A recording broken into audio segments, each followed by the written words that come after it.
In a speech at the Royal United Services Institute on October 11th, Jeremy Fleming, director of the British intelligence agency Government Communications Headquarters, said that Beijing's desire to gain strategic advantage by influencing and changing the world's technological ecosystem makes the Chinese Communist Party, or CCP, the world's #1 security problem.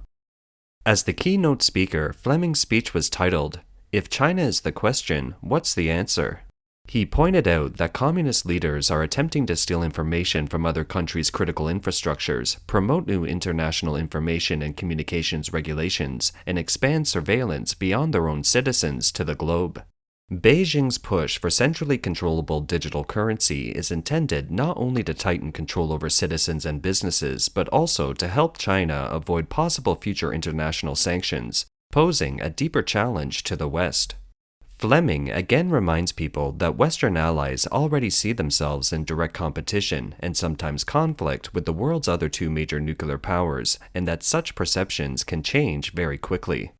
Of the two countries, he believes that Russia is better to deal with than China. In a speech, he presented a series of case studies, including Case 1, the development of the Beidou satellite system, a network that competes with the Global Positioning System, GPS.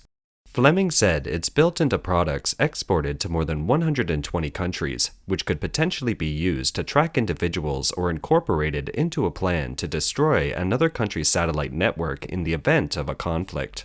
Case 2, China's proposed new standards for the internet, which could implant a greater degree of government manipulation. Case 3, China's plans to launch a digital currency. Fleming sees this as a move by Beijing to seek to learn from the Russian experience and protect itself from the impact of sanctions. During the Cold War, everyone knew that democracy and communism had distinct differences, so what everyone saw was a competition of military strength, but the times are different now. Mainland China knows that it hasn't yet been able to compete with the US military in strength, so it uses other ways to gain economic influence and create its advantages in various aspects. That is why the British intelligence chief issued such a warning. Fleming said in the interview that Huawei's experience has made us realize the reality that even China's largest companies are ultimately subject to the Chinese government. A director at the National Defense Research Institute in Taiwan believes that after the Trump administration launched a technological defense war against the CCP, Huawei became the first target to be besieged.